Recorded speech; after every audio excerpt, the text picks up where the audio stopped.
Meet Bob Olson.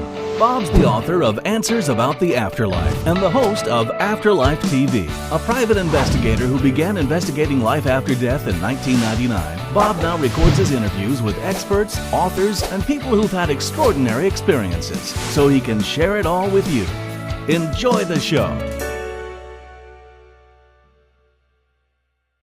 Hey everybody, Bob Olson here with Afterlife TV. You can find us at afterlifetv.com. This is where we search for evidence of life after death and ask the meaningful questions around that subject. Today we're going to be talking about solving crimes and finding missing persons using psychic ability. We're going to discover what's possible and what the limitations are. We have our own psychic sleuth here who has been doing this for 18 years. I will say that I've seen her do it on TV and documentary type things.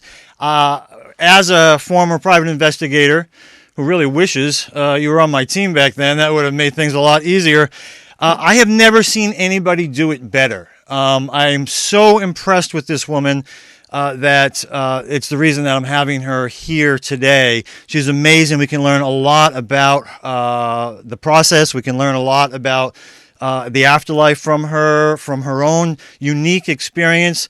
Let's introduce her. Her name's Pam Coronado. Pam, thanks for joining us on Afterlife TV. Well, thanks for having me, Bob. Yeah, this is very exciting to me. First saw you in 2005. You were on Mediums, We See Dead People. I think that was a 2-hour special. You were on the Mediums. You did your thing. You were finding a missing person in that case, were you? Yep, we were working on a missing persons case. Then the next thing that I saw was in 2012. You were on 2 episodes of The Unexplained. Same process. You were going through that. Again, blown away. I always feel like you steal the show, and at least for me. And then I learned that you had, I don't know how I missed this, but you had a series where you and Lori Campbell were co-stars of Sensing Murder. Sensing Murder is 2006, 2007. I found all the episodes on Amazon. You could instantly download them. I got a Roku box and I did it through there, but you could do it right on your computer. And wow, boy, that was fun. I recommend anybody watch those and just be blown away by what you do. And as we go along, I'm going to talk about some of the things that really impressed me about that. So exciting. And I know there's more. One of the few people I've interviewed that I know has like 6 or 7 things on IMDb. I mean, you really, you become somebody if you're on IMDb. Right. So anyways, tell us about your background. How'd you get into being a psychic detective? It's pretty cool. Well, yeah, like I was not, it was definitely not what I was planning when I was in high school. I never sat and thought, I think I'd like to become a psychic detective. I was actually studying architecture and design at UCLA when I started having this series of dreams, nightmares. I just started getting plagued with nightmares. And at the time my kids were little. I had 3 kids and they were ranged like 1 to, I think the youngest was 1 and the oldest was 4, wow. Maybe 5. So it was sort of creating chaos in my life that I really wasn't welcoming at that point. Yeah. But I dreamed about a woman who went missing locally, and in the dream, I guess I had an empathic experience of being her. Okay. So I won't go into all the details of the dream, other than that I was riding in the back seat of a car. Wow. In the dream. And the person in front of me was my husband, but it was a person that I've never laid eyes on before. But in the dream, I knew this was my husband. Oh, wow. And there was a person in the front seat with him, a female. And I knew that was his girlfriend and that they were going to kill me. I realized that they were going to kill me. Whoa. So I looked out the window this is still in the dream. Yeah. I looked out the window, and I can still remember it like it was yesterday. There was an angel flying outside the car and waving like, "Come with me." And I did. Because that was preferable to wherever we were going. Yeah. And then I had this experience of going with her to what I could only describe as heaven, to a big castle and these huge walls, and a feeling of more reverence than I've ever felt in my entire life. As in, I don't know if I belong here or deserve to be here, or it was a really overwhelming feeling. And the dream was so vivid that obviously I wrote everything down that I could remember, because it was just incredible. I'd never had a dream like that. I didn't know what it meant. I didn't know what was happening, and I didn't tell anyone. Just because, it's kind of strange. And then about 3 days later, I think it was, I was reading the paper, and I didn't know what to think. I mean, it was the most incredible, life-changing moment ever, because there was a picture of the man in my dream. Oh, wow. And his wife was missing, and he was the prime suspect. No kidding. So my whole world sort of started crumbling at that point. Yeah. Yeah. Anybody who watched the TV show Medium, would recognize, a lot of her stuff came in dreams, and we could talk more about that in a minute. But so much in that one story, there's so much in that story that we can talk about. For one, you must have woke up and, I should say, once you read this newspaper article, what do you do with that, right? This is the big question. What do you do with that? I did nothing with that. For one, I was just really embarrassed. How do you go tell someone you had a dream and you think that you were getting murdered? Yeah. And this is all new to you? I mean, so you haven't had a lot of sort of what you might call psychic-related experiences before this? None. No. I mean, as a kid, I was intuitive, but I never realized I was any different than anyone else. I just thought everybody was insightful. Yeah. Yeah. I just thought I was insightful. Yeah. And so all of a sudden you have this. Was there anything that in hindsight, you hit your head, anything you've been meditating recently that might have precipitated this? I have no idea. I don't know if it was my hormones, because I'd had 3 kids in 4 years, or yeah, something like that, maybe. Yeah. But so and I know people who have young children now, and it would be the last thing that they would want in their life. I don't have a breath to myself right here, and now I have this on my shoulders. What did you do with it? Yeah, for a while I did nothing. I was really hoping it was just one freak incident. Yeah, yeah. And then one night I saw the news, and I started following the case obsessively, honestly. As you would. And there was a news report, and it turns out it's all just very complicated, but it turns out I went to high school with this woman who was missing. Oh. And so I knew some of the parties involved, not well, but I had gone to school with all of them. So,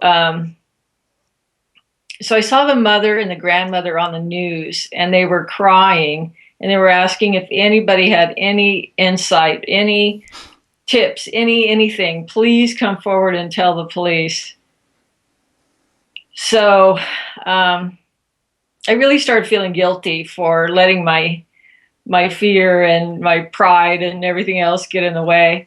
So I decided, instead of going and calling the police unsolicited or something, I would go down and volunteer for the search, because they were having a search every weekend. So I would just go down and volunteer for the search. And if there happened to be anybody there that I could tell, then I would, tell. Otherwise, I would just go search. Right. And And it turns out that the person that was leading the search was actually a good friend, somebody else I went to high school with. Okay.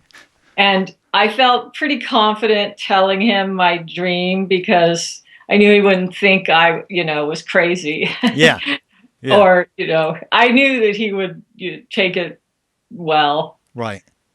And so it was a safe little situation for me to, sort of take my first wobbly steps into this field. But all along, I kept telling him, I'm not a psychic. This isn't me. I just had this dream and I think it'll help. And they would ask me questions. It was the weirdest day of my life. I ended up talking to the detective and going to the house where he was, then coming in face to face with the suspect. And Wow. it was the weirdest day of my life, really. I've had several after that, but Yeah, right.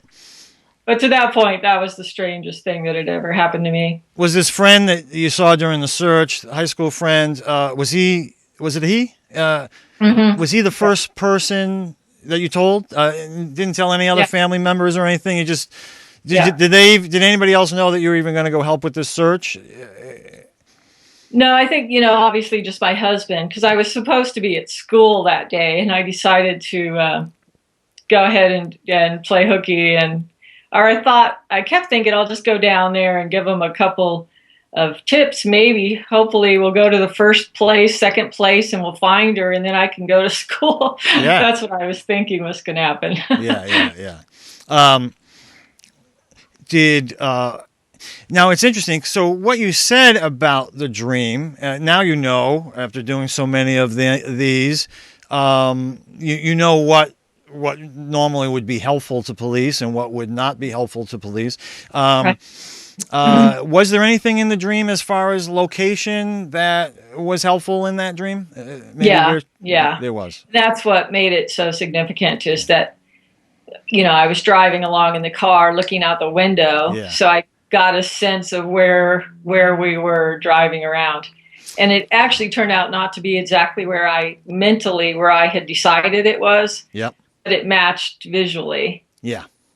Okay. And just to finish up the story, she was found that day. I wasn't with the group that found her. Yep. But we just got out maps and started highlighting all the areas that sort of matched my description. Yeah.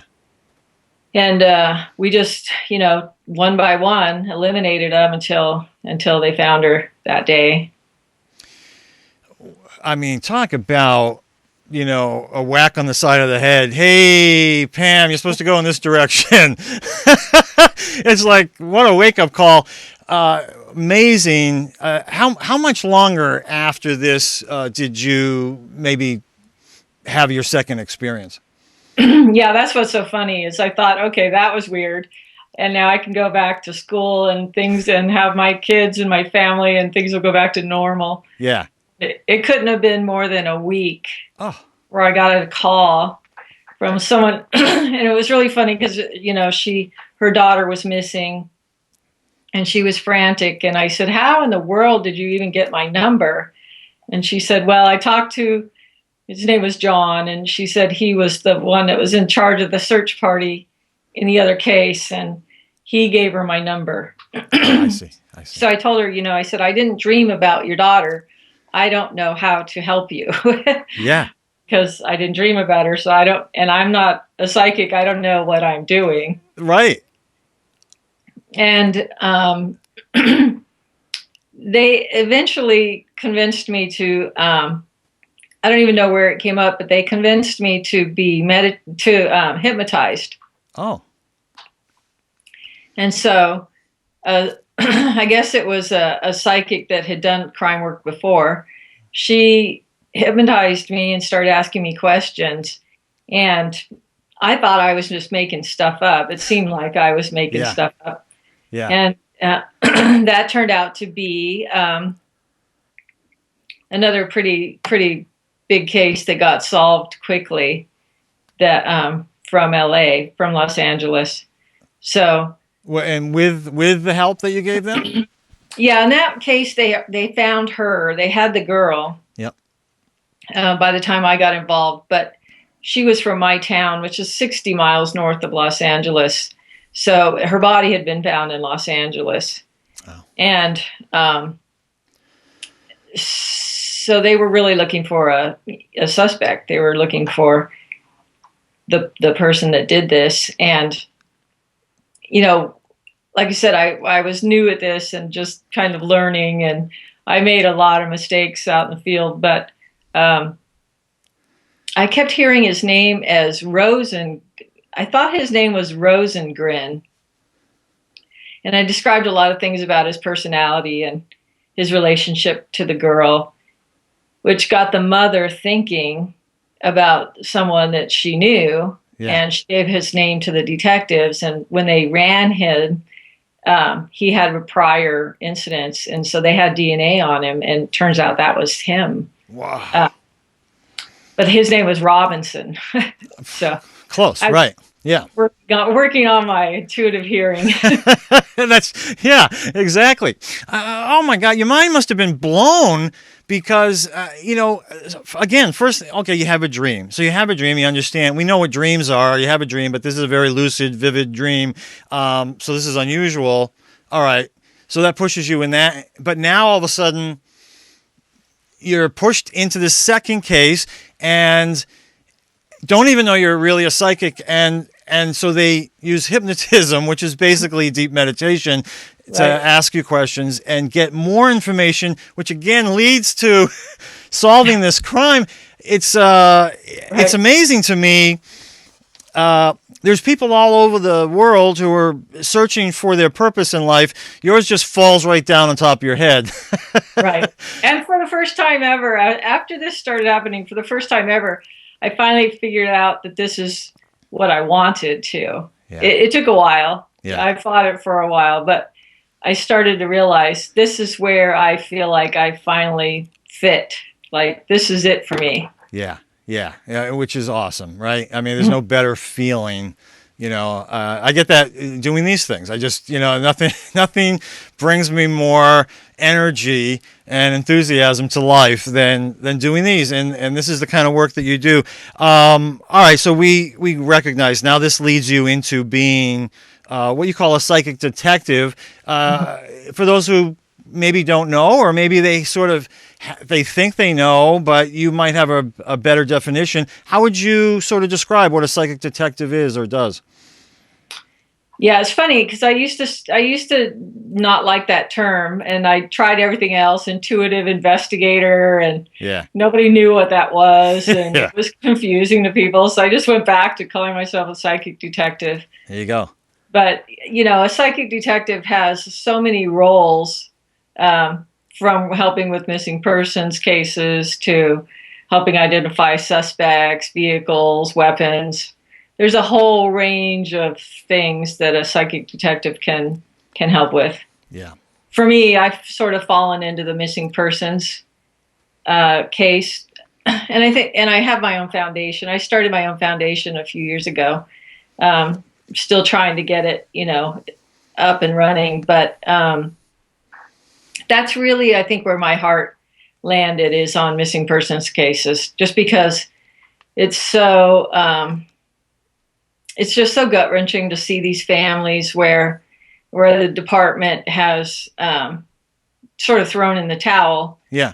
Not that I blame them, but they run out of resources, they run out of leads, they don't know what to do next, so they sort of stop, and the families don't have anybody to turn to. So that's right. I'm going to talk about it later, but I'm going to mention, for those people who don't continue to listen all the way through to the end, Project Search for Hope. ProjectSearchForHope.org is the name of that organization that you founded. If people want to check that out. Yeah. And I highly recommend anybody who can recognize the benefit to this to help, donate their money, donate their time, resources, whatever it may be, and they can learn more about it there. The links will all be in the show notes, of course, below this video, but ProjectSearchForHope.org, O-R-G. So, it's so interesting. Obviously, you had to learn as you went along. And I'm going to mention now again, we'll talk more about it later, that you're now offering a course to teach psychics and mediums who want to do this work how to do it. I checked out that course.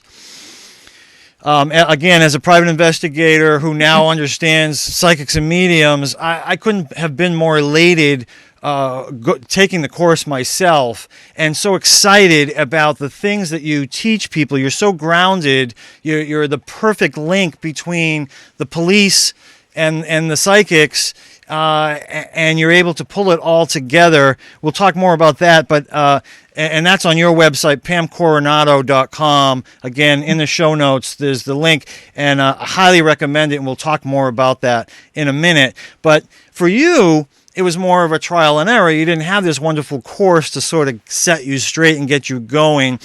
Right. But you did pick up a mentor somewhere along the way. How long did it take before you found someone to sort of mentor you through this? It was a few years. It was a few years that I was sort of, out there on my own.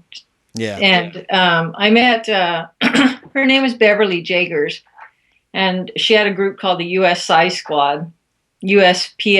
Squad. Oh, yeah. And some people probably are familiar with her, but she developed quite a name for herself as a psychic detective. And she had a group, and I was really intrigued by her because she had this little group. She believed anybody could learn to be psychic, that it's sort of inherent in all of us. I see. And so she had a little group of police officers, law enforcement, either retired or active, and she was teaching them how to do this work. Oh, nice. Yeah. So that was intriguing to me. But then, she took me under her wing, and I was already, learning how to do the psychic work, but she really taught me what detectives want. Yeah. And what's helpful for them and what's not helpful for them. And she made a big difference for me, especially in that regard. Well, that was definitely one of my questions, because it's, I've done a little bit of this myself, only because you can't help to not run across it every once in a while. I had this one experiment, sort of, I saw it as an experiment where I was slightly involved in a missing persons case, and I thought, this was a few years ago, I had hundreds of people on bestpsychicdirectory.com and psychics and mediums who were listed there, and I had all their email addresses, so I just emailed out, hey, if anybody's, gets a hit on this, wants to, give some information, just send it to me, and we'll go from there.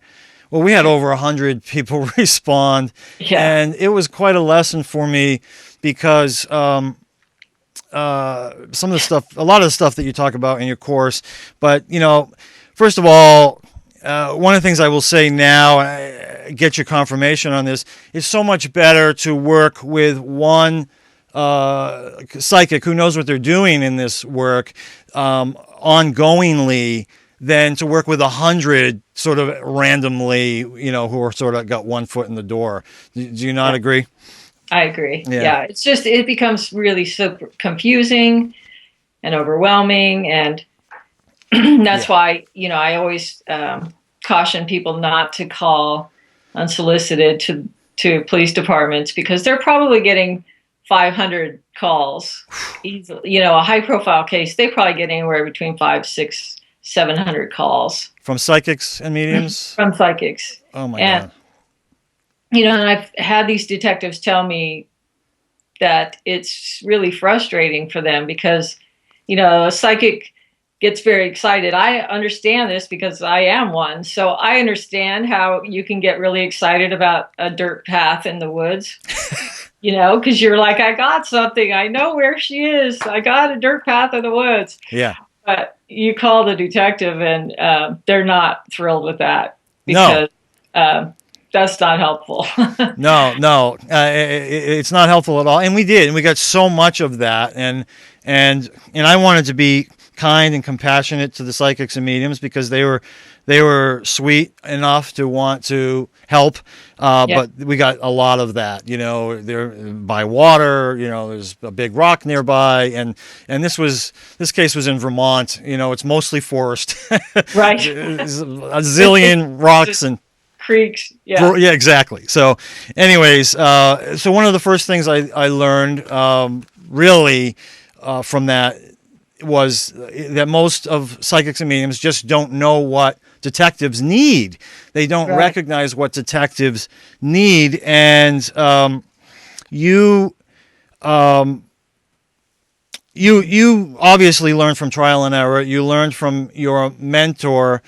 But one of the things you recommend in your course is that people, it's so interesting because you did it, go out and volunteer as a search member, not as a psychic, not so you can do what you did, which is try to find someone who you can give your psychic messages to become a search member so you can learn what's helpful, what would be helpful and what would not be helpful in terms of these messages that they are getting.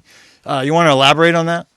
Yeah, I mean, until you've been out there in the woods, you just don't realize how all of these details and how having a really detailed description of a location is so necessary. But you just, as a psychic, it seems easy on paper. It really seems easy when you're getting this because you're thinking, I know where she is. I got it. There's this curvy road and there's a creek right there. And how could they not know where this is? Well, as soon as you get out into the real big wide world, you realize that it's much harder than it appears. Yeah. Yeah, it really is. Now, and so I thought that was great advice. I'll interrupt you for a second. Yeah, please do. Now I tell people when they say, well, should I call? What should I do with this information? And I always say, well, just look at it objectively. And can you follow up on it? Would you be able to go out and find this place that you're describing yourself? Yeah. And if they say no, then I say, don't call the cops. That's right. Yeah. Great. And now, how do you feel about if they decide to sort of try to follow up on some of the messages that they got? Do you recommend that or not recommend it on their own? Oh, definitely. Yeah. I mean, you have to be safe and sane about it. Yeah. I don't recommend people going off out into the woods by themselves, but definitely I do recommend it because they can always call 911 if they find something. Yeah. Yeah. No, it's true. And like you say, be safe. What I was thinking about was how, it was a little over 100 responses that we got. Very fascinating that, and I think it's important for people to know. We had a good percentage of people who were mediums and psychics. We had about 50-50, but we had a good percentage of both psychics and mediums who were sure that the person was deceased. Just as many, almost equal amount, said sure he was alive, right? Yeah. And then others who were sure that he was still in the state, and a big percentage who had these elaborate stories about how he had got into somebody else's truck and was in Texas or Colorado, all sorts of other places. So you can see, how this could become very confusing, and there's just not enough resources to run all of those things down.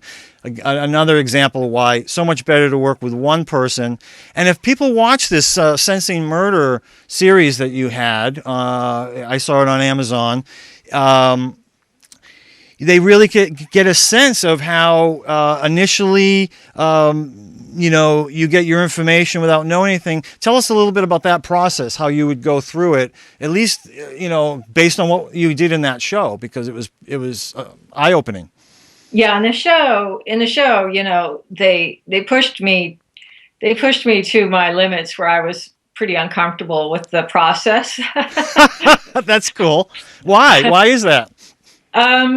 Because I was trained to work with a photo. I was trained to work with a photo of the person. So whether it was a victim or they were missing or whatever it was, So they refused to give me a photo in that show until I described the person properly. Yeah. So they would give me an object to hold, something that belonged to the victim. Yeah. And they wouldn't give me my photo till I adequately described them. So Yeah.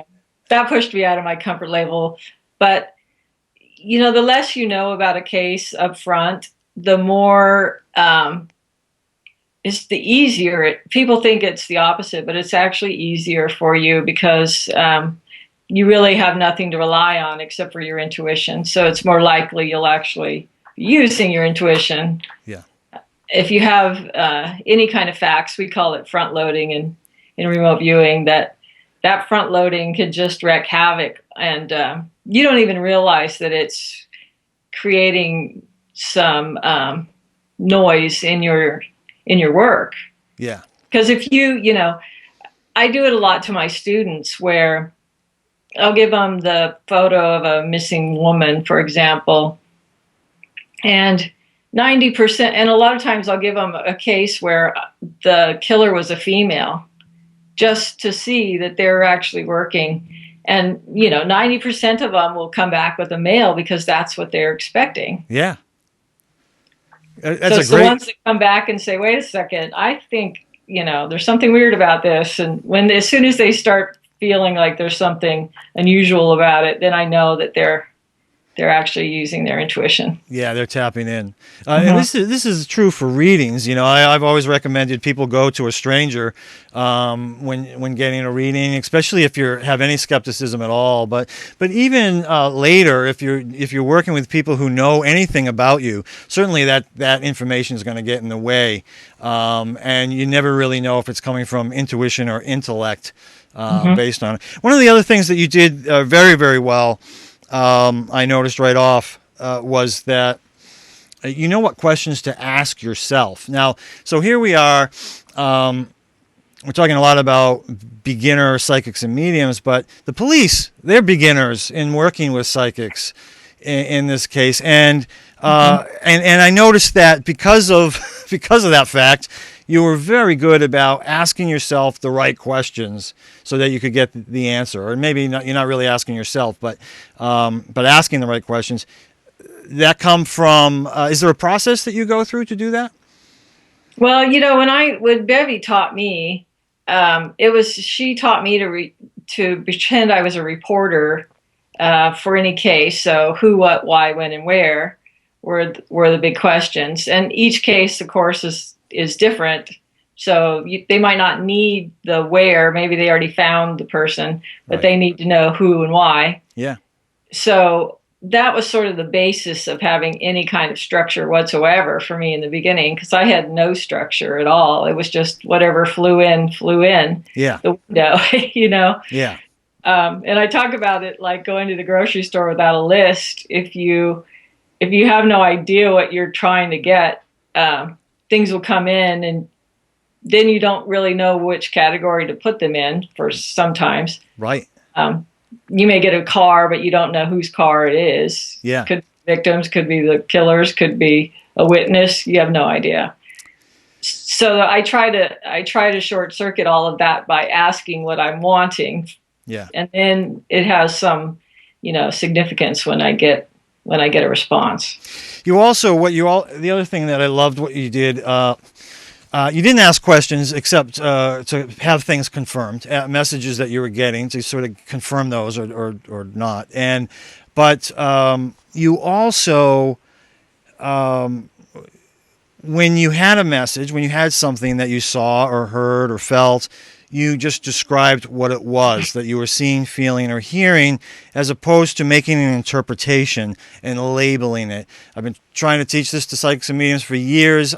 So excited just to see you do that. Nothing's better than watching someone actually do that in practice. And where did you learn to do that? Because that allows in this case, the police, the opportunity to make their own interpretations based on exactly what you're seeing rather than what your interpretation of that is.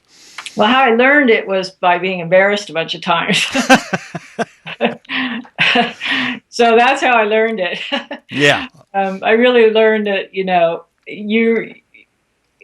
it took a while. It takes a while to really get this concept, but if I go into a case blind and I don't know very much about it, it's a pretty big ego that says, I'm going to make this all make sense for you, who happens to have all of this background information. Yeah.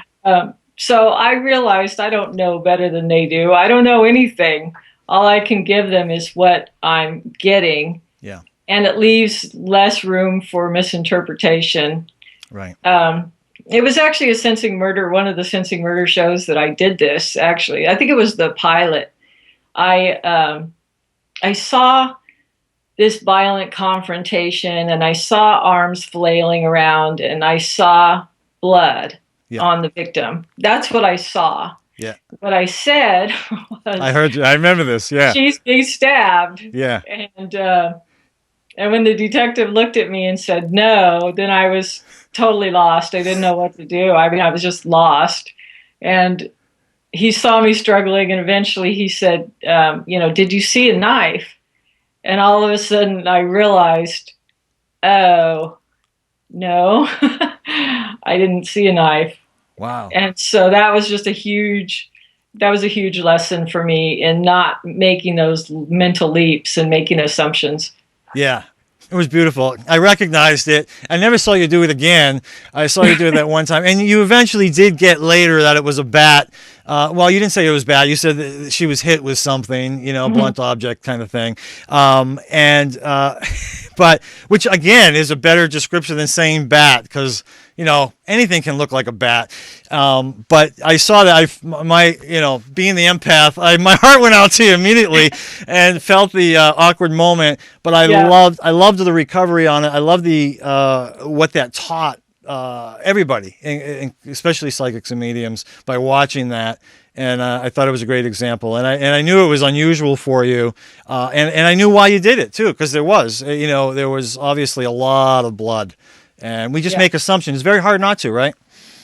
It really is, and you have to. That's what I really learned through making several mistakes, is that just report what you see and try not to, wrap it up and put it in a pretty package.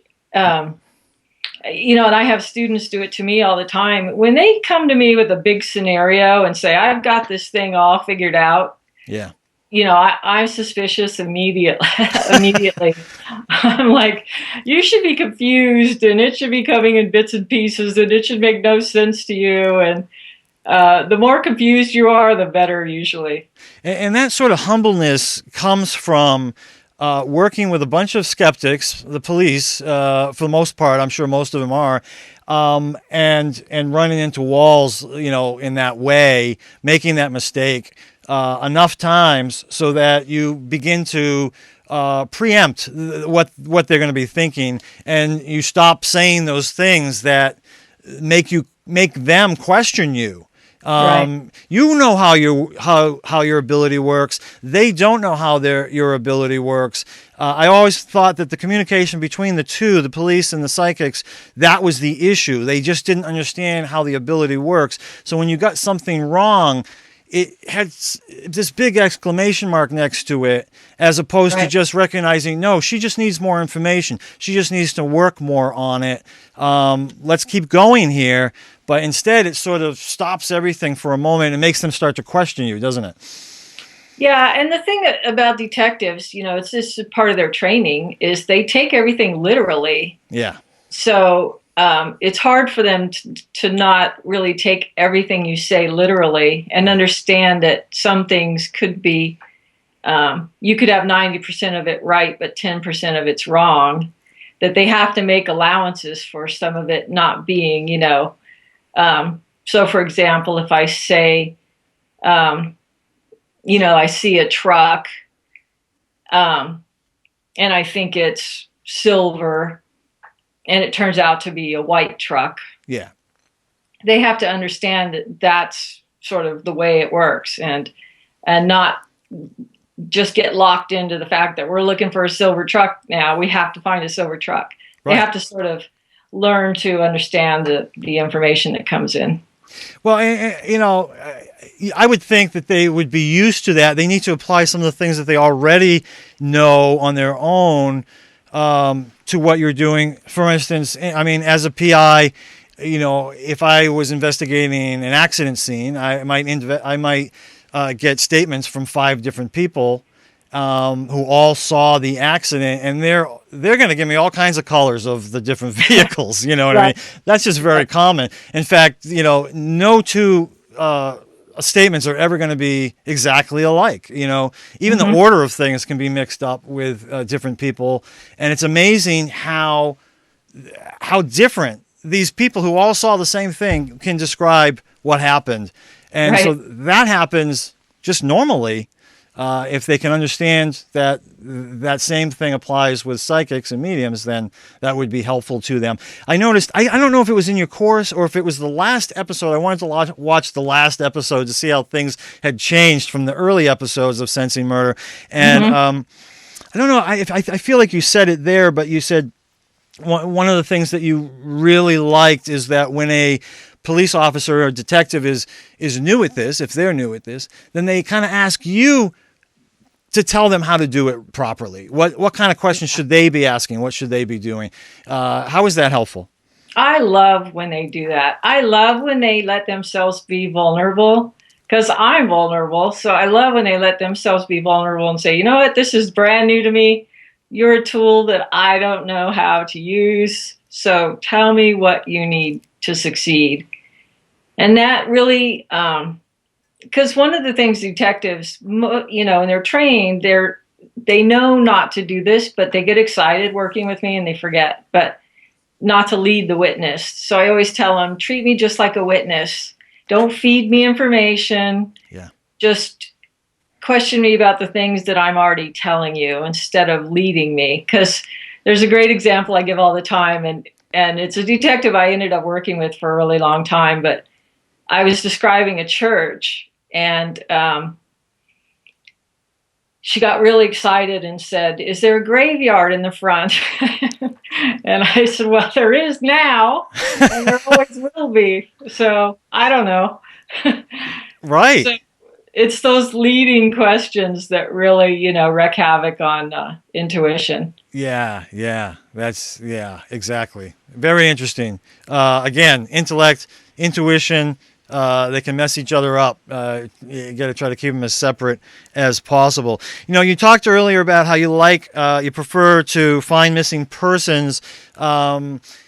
Sensing Murder was more about solving crimes, but it involved missing persons. How often does a missing persons case turn into a crime? Oh man, probably 95% of the time. Oh wow. It's a high number. I always see the one that somebody just ran off or something like that. It's such a rare situation. Yeah. So that's why, one of the things I would love to see law enforcement do is treat every single missing person as a homicide up front, just because you can't undo those mistakes that happen early on. Good point. Yeah. You also said something interesting in your course about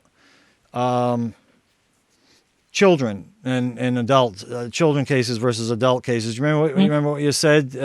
Share that with us, because it was brilliant. Well, yeah. A lot of people go into this field with this notion that they want to save children. And it didn't take long for me to realize that everybody is somebody's child.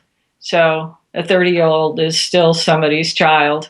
And where do you draw the line at 18 or 25 or 30?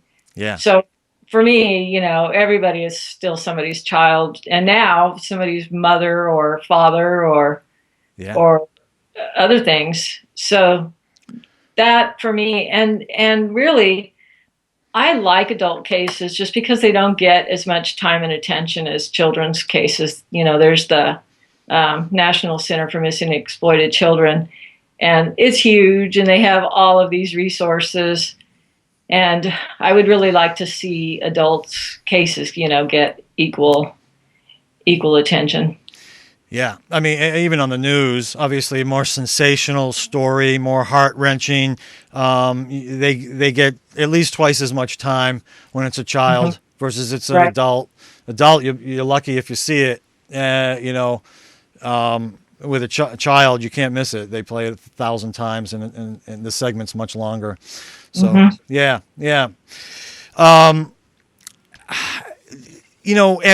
I'm sure people are wondering, so I feel like I have to ask, what percentage of these cases that you have helped with, how many have you worked on in one way or another? Over 100? Oh man. Probably, yes, definitely over 100. Yeah, okay. What percentage would you say are solved based on psychic-related discoveries? That is the hardest question. I hate that question, actually. That's Sorry. one of the hard. Okay. I get it all the time, and it's impossible to answer because, for one, a lot of these detectives go off and I never hear from them again. So Yeah. I don't even know if they used the information. I don't know what happened with it. I don't get any feedback. So more than half of them, I have no idea. No, that's a great answer. I as a PI, the same thing used to happen with me. I never found out what happened. I turned in my report. That was it. Unless I happen to think of one particular case out of dozens, to follow up on, you're always focused on the next one. And nobody ever thinks to say, hey, Bob, that investigation you did really helped us out. Exactly. They don't come back and go, hey, thanks a lot. Thanks No. for that. Yeah, no. No. Yeah, they were afraid I would ask for more money or something, Yeah. Big question. Tell us about the difference between using psychic ability versus mediumistic ability in doing this work, and which one you prefer. Yeah, that one's always kind of surprising to people, but I do not use mediumship in my crime work. It's really kind of interesting because the dead or alive question came up earlier, and you would think that if you're a medium, that would be an easy answer to an easy question, and it turns out to be extremely difficult and confusing. So I actually rely on only my psychic abilities and stay away from mediumship because it confuses the issues more. And I've also found, and this is the part that is kind of surprising to people, that you may not get accurate information from a spirit who is communicating with you because sometimes they have their own agenda. They, in fact, that first case that I worked on that I told you about the dream, actually, she insisted, she came through to me in a mediumship way and insisted, this is later, obviously, insisted that her husband had nothing to do with her murder. Oh, jeez. Yeah, I know. Thank you. Yeah, right. Okay. Thanks. But I think she just didn't, she was still protecting him, or, she didn't want the kids to lose both of their parents, or whatever her agenda was. But, I mean, I was shocked that a spirit, I thought that they were all perfect, I thought they went back over there and all of a sudden they were enlightened and perfect, and lying is impossible. Yeah. I was kind of shocked. And a lot of times if you get that question too, you just get this big nothing answer. Who killed you? Yeah. You just get this big non-answer. So I don't know if it's like they're not allowed to tell you, or I don't understand that phenomena, but I've seen it over and over.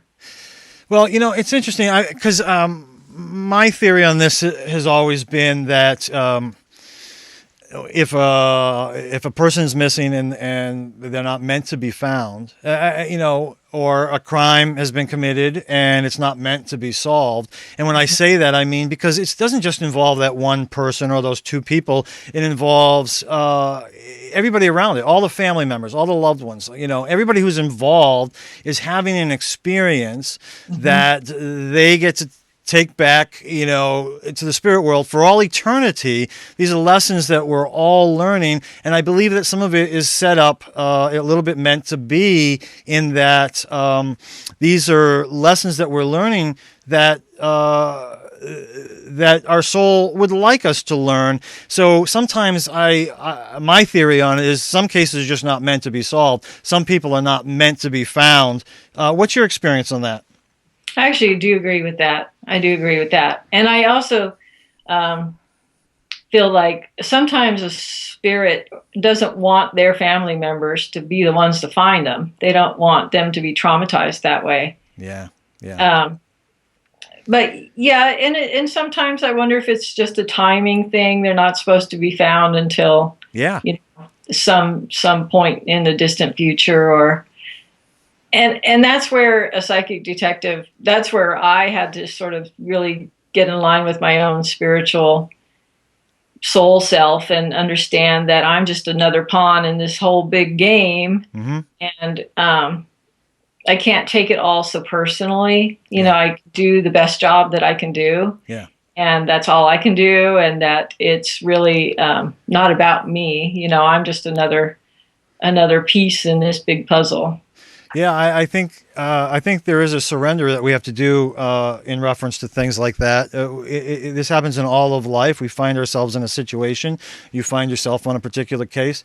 The infinite number of things that must take place for you to actually end up on a case. You have to believe that it was all meant to be. Whether or not that case gets solved, all wrapped up the way we would like to with a pretty bow or not, everybody who's involved is having an experience that I believe that they're supposed to have. And like you said, some of that experience is, it will get solved, just not going to be solved today. It might be solved 3 years from now. And we have to accept that. And from your perspective, I'm sure that can really mess with your mind because if it's not meant to be solved, what am I doing this for? But right. Yeah. Well, I had to battle that a lot because, there have been definitely times where I felt like quitting. I really felt like quitting and thought, why am I even doing this? Because it's like looking for a needle in a haystack sometimes. Yeah. But then I realized I've actually gotten the message in meditation a few times too. Is maybe the result isn't actually what counts to the family. The point that somebody's helping them and somebody's trying and somebody's looking is really what counts. Yeah. So yeah, and it's kind of I think the Malaysian flight that went missing has been a really interesting case for me because, it's sort of what we deal with day in and day out happening on a big major stage. Yeah. And people seeing how a whole plane can just get swallowed up and disappear somehow. How big the world becomes. Yeah. But they haven't given up. I mean, they have just poured millions and millions and millions of dollars and time and effort and tears. I mean, I've watched these guys look like, they ride the same roller coaster I ride where you get all excited and you think this is it, we got it. And then you don't find anything and you're discouraged and tired and dirty and sweaty. Yeah. That's right. No kidding. But that was one of the things about sensing murder and even the unexplained cases. Most of those things were not wrapped up, and it's so not United States Hollywood, happy ending. Right. I actually think it's one of the reasons some of these shows don't last longer. Yeah. Is because that's what people want. They want these happy endings. But you're living it and you're personally involved in these things. We watch it, we watch it for an hour and then we move on. We think about something else. You're out in 90-degree weather in a in the swamps, trying to find something like this.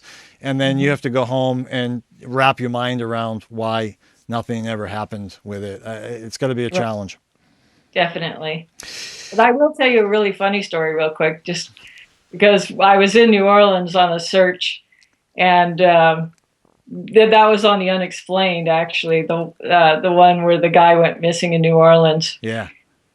And so we were in and out of all the homeless camps. Yeah, I remember that. Yeah. And talk about hot and dirty and sweaty, and it was in the middle of the summer. Yeah. I was walking down a street in the French Quarter, and all of a sudden, out of nowhere, appeared a Secret Service guy. Then pretty soon there was two of them, and as I'm standing there, in my ratty search clothes, and I'm hot and I'm sweaty and alone on this street, here comes Bill Clinton. No way. So I actually met Bill Clinton. And what's funny is that it's really classic because he walked right up and shook my hand, and I said, I don't know if he thought I was homeless or what. That's right. He might have, right? He might have. Yeah. But he came up and shook my hand anyway, so it was kind of really funny. That is a great story. Yeah, yeah. The last thing in the world after a day like that, you don't want to meet anybody, never mind the president of the United States. Yeah, that's amazing. That was a good story. That was actually the case I was thinking about when I was thinking about just being out in the hot, doing your work. How many people, and this would probably come more from mediumship than anything, but how many people in spirit, from your own experiences, want their crimes solved? And if they do, what would be their aim in that? What would be their purpose behind wanting it solved? And for those who don't, maybe why not? That's such a good question.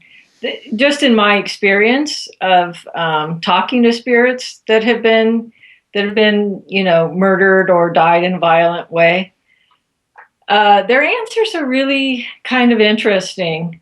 And in the dream, like I told you in the first segment, she left her body before the violence happened. And I've heard that over and over and over from spirits, that they take off before the violence. So they're not as traumatized as we think they are. That part. And as far as justice, they don't have the same concept of justice that we do, actually. So they typically, what I've been told, is that they want their family members to have peace. That's all they care about, is their family members. So if there's a family member that just cannot move on and is really struggling and has to have some sort of justice, then that's the only form that they really want it. Yeah. That makes it. They don't need it for themselves, but they want their family members to have whatever is going to allow them to sort of heal and move forward. Yep. That's the answer I gave in my book. That's my own experience as well. In fact, it seems to, they just want us to be happy. They want us to be happy, and that, if when you recognize that about your loved ones in spirit, you recognize that their motives in a lot of the things that they do, that will answer a lot of questions for you. Do I need to fly across the country to visit their grave? No, not if it's a financial burden to you. You know what I mean? And do I need to buy a $8,000 casket instead of having them? No, it's like, not if that's difficult on you. They want us to be happy. They want us to be comfortable. They want everything. And I found that across the board. And it's great to hear, that your experience involving violent crimes is pretty much the same thing. Also explains why some might not be solved. Sometimes if the truth comes through, you mentioned in an email to me that a lot of them just want to be remembered more in the happy times than as how they died, correct? That's the only time I've ever actually felt frustration coming from spirits at all, is that that everyone's obsessing over what caused their death and forgetting about, the whole life they lived before that. And some spirits have really expressed a little bit of, frustration with that, because that's not what they want people to obsess about and what they want to be remembered. They want their life remembered. That's a super powerful message there. People should rewind that and listen to it again. I think it's really, really powerful. My work with people who have taken their own life, same exact thing. So many people are focused on the suicide when that same person did amazing things throughout their life, all kinds of wonderful things, lots of loving moments, whatever it may be. There's a whole lifetime before that. And then for some families, that all gets forgotten, and they're just focused around the suicide. It's sad in that way. And like you said, frustrating for the loved ones. You have also worked as a medium giving readings for families of murdered victims.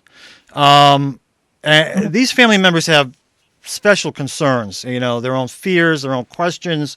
What are some of the more common concerns that come to mind that you've recognized in working with these families? Well, what's interesting is that there's this really odd need to hear the details and the truth about what happened to their loved one, and I always try to avoid as much of that as possible, because what if I'm wrong? I don't want to be telling them all these gruesome things if I'm wrong.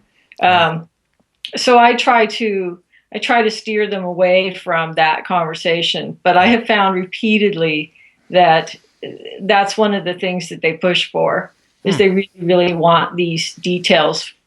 I think it's that they're just desperately trying to understand what happened and somehow assimilate everything, I guess.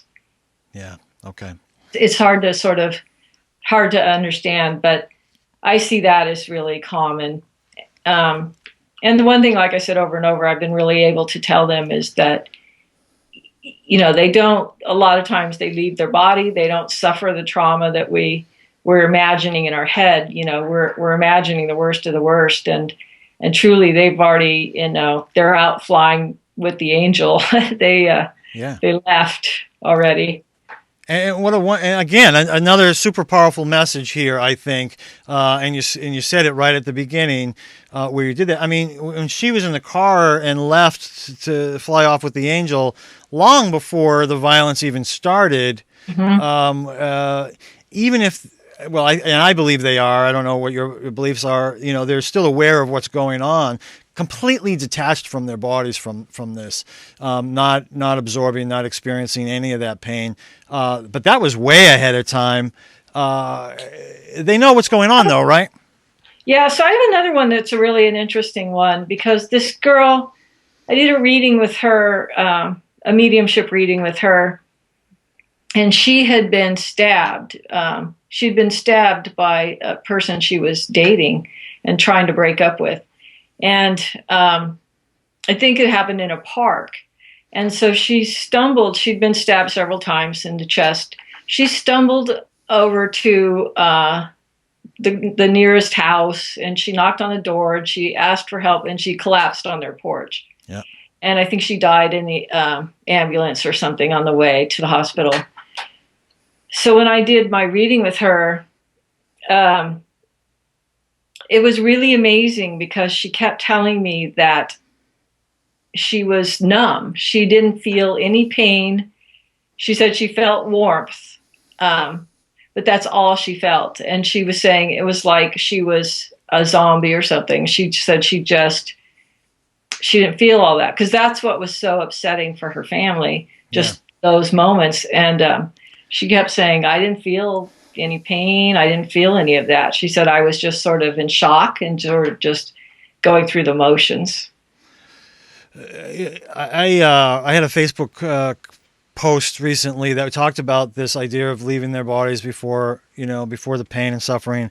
And interesting, a whole bunch of people who had near-death experiences commented that was their experience as well. And these are people who obviously didn't die; they died temporarily, came back, but that was their experience as well. Never experienced any of that pain and suffering until they came back into their body, and then they dealt with the healing part. But but the actual violent crime, if that were it, or the impact of a vehicle crash or something like that, they said they didn't experience at all. It was amazing to see how many people are out there and probably never told their stories to anybody else, but they're sharing this with other people on Facebook. I think it's amazing. It is. And it's comforting to know that. It's comforting. Yeah, it is, isn't it? Mm-hmm. So I got one question here. We're running long, but this is such a rare opportunity to have you here. I'm not worried about it. I know people are going to be interested in this. Again, in your course for psychics and mediums who want to become psychic detectives, I highly recommend it. I'm going to tell everybody about it. Shout it from the rooftops about how good this course is. You teach psychics and mediums to use sound judgment before helping.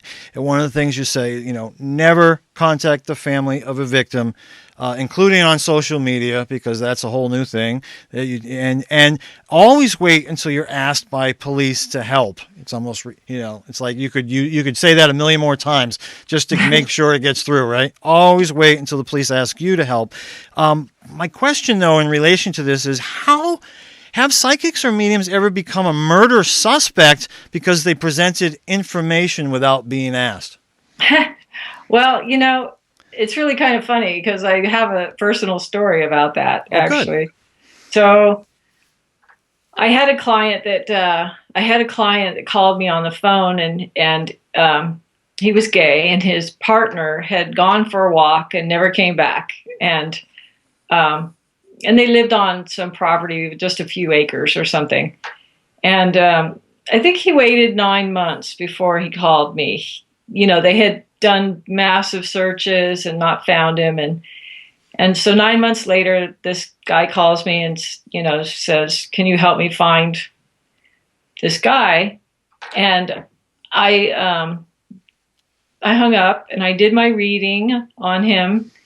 And called him back and said, I think he's on your property. I said, I don't know how you could have missed him, but I'm pretty sure he's on your property. And I described this little creek, dry creek bed and this little shed. And he said, I know exactly where you're talking about. And he said, we searched it, but I'll go back and look. And sure enough, they went down there and they found a skeleton. They found the skeleton remains. Oh. And they called the detectives, and it turned into a crime scene. Yeah.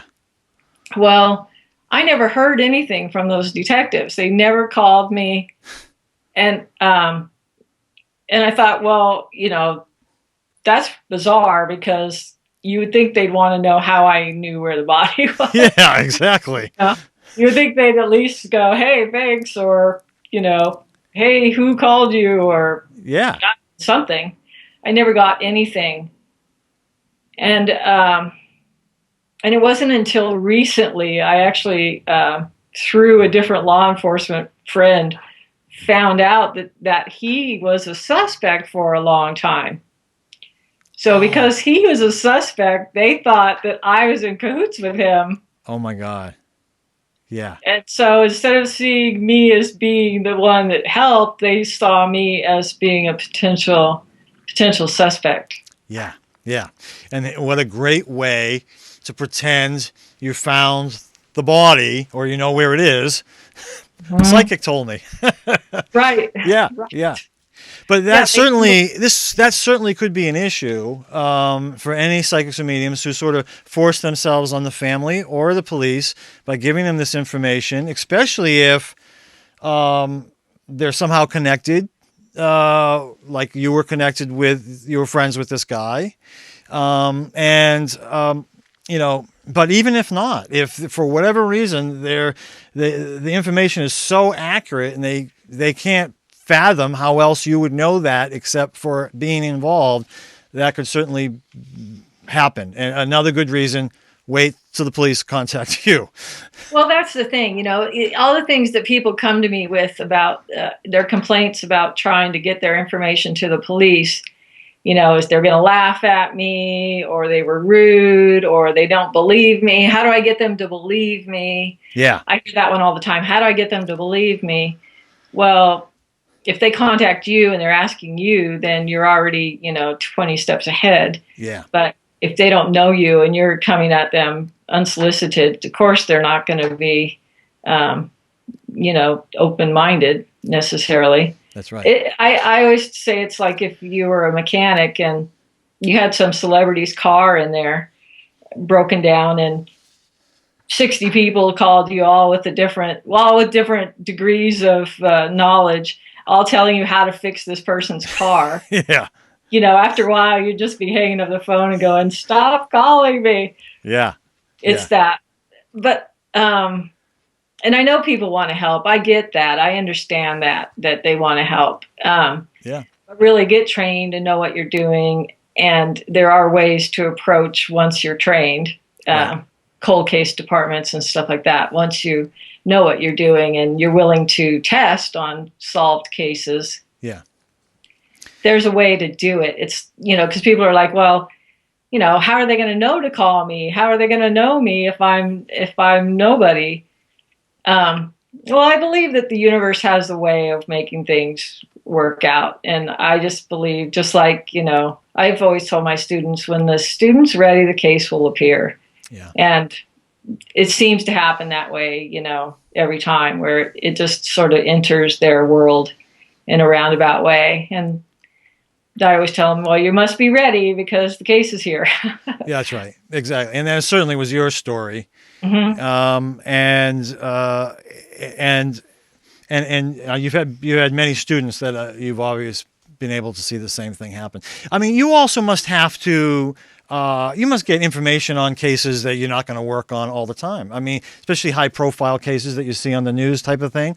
Do you pick up stuff but you've learned to have that surrender? Okay, yeah, maybe I know something, but can't work on all of them. I actually don't. Don't watch the news very often. And I used to do it because I knew that there was a good chance I might get called on some of these cases, and I didn't want to be front-loaded. I would sort of shield myself from them. Yeah.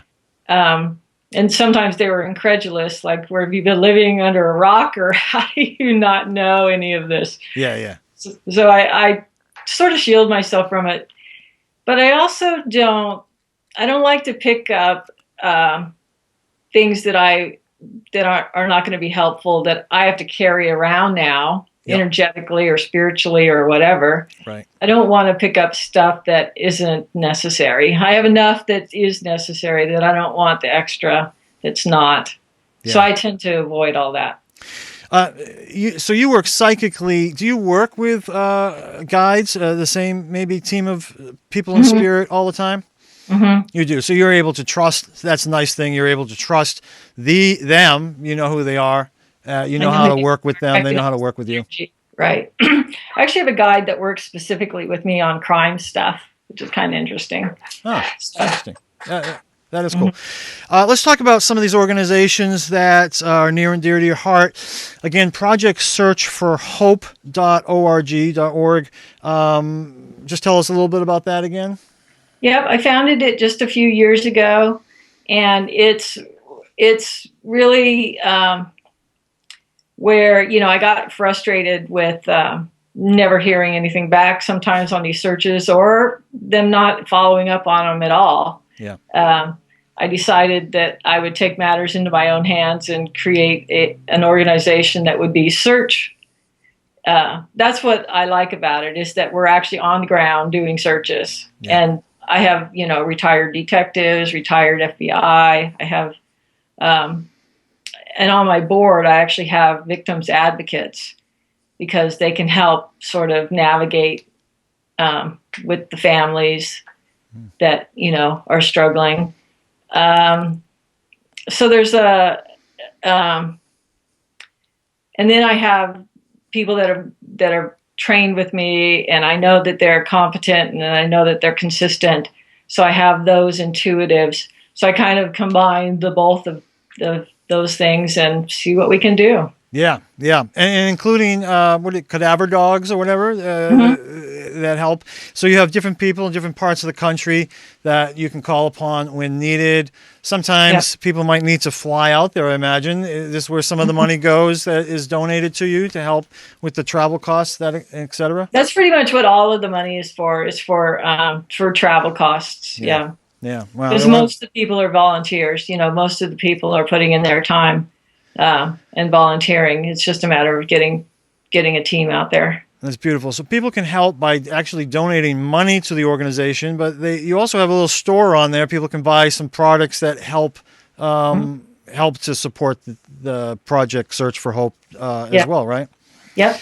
The International Remote Viewing Association, you've been the president since what, 2012? Is that what it is? Yep. Mm-hmm. Yeah, that's great. What do you do with that? So, I was I was introduced to remote viewing some years back. And actually, I guess Bevy, the one that I told you about, my mentor, she was really interested in remote viewing. And I finally started formally studying it probably about 4 or 5 years ago. And some people are a little confused about what remote viewing is, but it's just a system. It's a systematic way of being psychic is really kind of the way it is. But there's a protocol that you follow and a step-by-step procedure, and anybody can do it. You don't have to be naturally gifted or naturally psychic. It's just a matter of following this step-by-step sort of protocol. Yeah. But they always work blind. That's the condition of remote viewing. They work completely blind with they don't even know that they're working on a missing persons case or anything. They work completely blind. Yeah. And I have found that it's really a great tool for locations, for describing locations, because I can stay in a session a lot longer than I can as a psychic. Oh, interesting. Yeah, so I could probably do a session by myself and stay in there for like 2 hours. Why is that? I don't know if it's just the beginning steps that puts you in touch with the target, but you actually can get to this place where you're having a 3D experience of the location. So you can actually take your consciousness there and feel like you're there, and you can explore.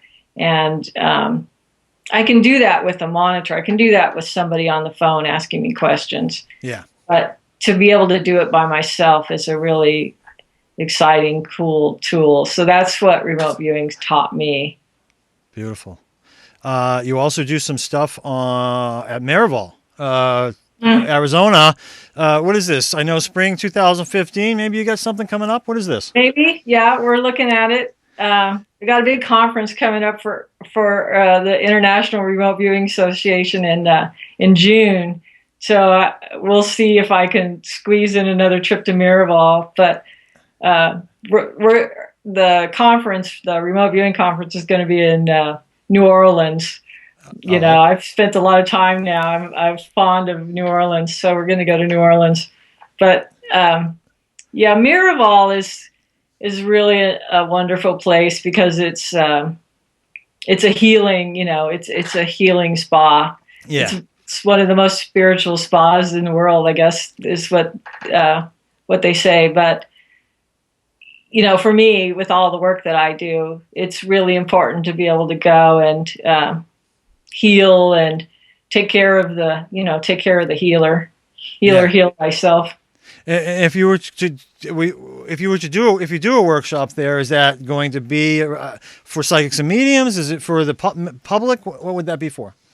Usually when I do those at Miraval, it's about it's for anybody. So it's about people that are wanting to learn how to use their intuition and how to tune in and all of that. And it just so happens that you're at a place that, you know, there's all these meditation and yoga and any class you could imagine that you want to take yourself. So it's really sort of a holistic sort of experience. Yeah. My wife's been there, I don't know, probably a few times. And absolutely loves it, and love, you can do two or more, different sessions, whether it be a massage or something with Wyatt Webb and the horses. There's just so many cool things to do there. You could do 2 or 3 a day and still there'd be plenty that you didn't do while you were there. Your psychic detective certification course, this is at pamcoronado.com, links below.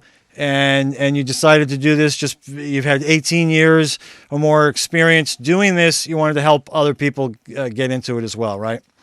Well, there was a lot to it, but, it took me a long time to learn and assimilate all this stuff because I had to make all these mistakes in the field. Yeah. So if I could help others, avoid some of that, at least some of the pitfalls that are out there. And it's just a lot of information. It's a lot. I realized how much information I was holding in my head, and I decided I needed to let it out. Yeah. That's part of it. But also I was trying to find a way to certify people that wanted to work in my organization. Right. In a way that I could, because we're using public monies, there's got to be some sort of a standard set. And so that was another part that I wanted to do. And it just, it all sort of came together that one of the things I always say to people is, we're all in this together. Anybody that's calling them a psychic and is out there and functioning in the world, we all sort of get labeled or stereotyped together. So if I can get people out there doing better work, it's going to reflect on the whole. So for me, as much as I can contribute to get people to do better work and behave in an ethical and grounded way, then it really does reflect, on all of us. Wow. You're speaking my language. Yeah. I love that. Thank you. I love when anybody's doing that kind of a thing, because psychics and mediums are real. They do amazing work. And I say that as someone who is not a psychic or medium myself. And I think the biggest obstacle to more people utilizing the abilities that you guys have is skepticism, and a lot of that skepticism comes from some of the people who are, we'll say, beginners at it. They're inexperienced. They're giving a bad name to the people with more experience and more training and more natural ability and higher ethical and standards and more integrity, that sort of a thing. And it just happens to be one of those subjects where when there's one bad subject, one bad psychic, the story gets blown up and everybody stereotypes everybody else who's doing it. I don't know why that is. It just seems to happen, and so it requires 100 times those to have credible, reputable psychics and mediums out there to make up for those few stories that exist. And so, anyways, thank you for that. I also want to say you give readings. You give psychic readings, mediumship readings, privately, right? Privately. Yeah, and it's funny because people are used to be afraid to come to me because they didn't want to disturb all of my important work. Yeah. And I always say, it really makes me feel good to help people that are not in crisis, the people that have normal problems and just, normal stuff. That for me is a break from all the heavy stuff that I deal with. That's really nice to hear. I'm going to get a reading from you sometime because I was so impressed with what you did, and when you're able to do it so well as I witnessed on all the shows that I've seen you on, and I don't care how much they edited it. I recognize a good psychic or medium when I see one, and not only that, but the process that you use in delivering the information with great responsibility. I don't even have to have had a reading with you to tell my audience this would be a great person to get a reading with. And I hope people will line up and start calling you, because I think they'll have an extraordinary experience with you. Like you said, when you can do it under the circumstances of violent crime so well, with that kind of pressure, and then be able to just take a person who's going through life without that kind of background and give them a reading, that's going to be like someone who just went through a depression and now they're not they don't have it anymore, and the little things that happen in life that might make other people depressed, they're like, oh, that's nothing compared to what I just went through. Well, the thing, I guess for me, it's kind of like crime happens because people are broken. So if you could sort of fix what's happening at home before, I guess I'm all about prevention. So really, the more you can fix and the more love you can spread now, the better off we'll be. Because really, that's what it all is. It's just broken. It's broken people hurting other people. Yeah. You're right, and it's true. And hey, broken people need love too. Well, we try to get them before they're broken. Try to not have them get broken. Yeah. And that's what your readings can do for people. I appreciate that very much. Final words. We've gone way over here, but wow, what an amazing chat we've had here today. Final words. Nearly 20 years of doing this work. If there were one thing or a couple of things, what do you think you've learned that has changed the way you live your life? Wow. Well, I used to live my life in a small little box. It was just me and my family. And now, of course, I'm all about service. So it's completely changed my focus from being here to out there. Yeah. So it's changed my whole world's view in that respect. And I really tried to be careful not to let it get me bitter or afraid or fearful. I'm probably a little more overprotective than your average parent. Yeah, right. I have to admit, Yeah. And I am definitely more, aware of the kinds of things, that happen out there. Right. Yeah. But I also have a lot of compassion, and I think that. Like I said, I view crime probably differently than a lot of people do, because I recognize that, from a spiritual level, there's all kinds of things about it that we don't understand, That's true. That's true. You said in your course to help people sort of find the balance that you're talking about here and not get overcome by the negativity that you're working with, is to focus on the love that is in your life, and it's all around you. And I thought that was just great advice. And I think each and every one of us could do that, to try to stop thinking about the things that we're worried about, the problems that we're having, and focus more on the love that's in our life. That would lift anybody up if you just took 5 minutes a day to do that. So just more great advice from your course. All right, Pam Coronado, thank you so much for being here today. I've learned a great deal, and if you ever need Afterlife TV to help you with anything, you certainly let us know. We love the work you're doing, so thanks so much for that. Thank you, Bob. All right, and we do a little thing. We just do a little Afterlife TV wave here, so just say goodbye to everybody. Bye. Bye. That's all for another fantastic Afterlife TV episode. Bob couldn't be happier. If you enjoyed this episode as much as Bob, please leave a comment on AfterlifeTV.com, Facebook, Twitter, or YouTube. And don't forget to check out Bob's book, Answers About the Afterlife. Thanks for watching Afterlife TV.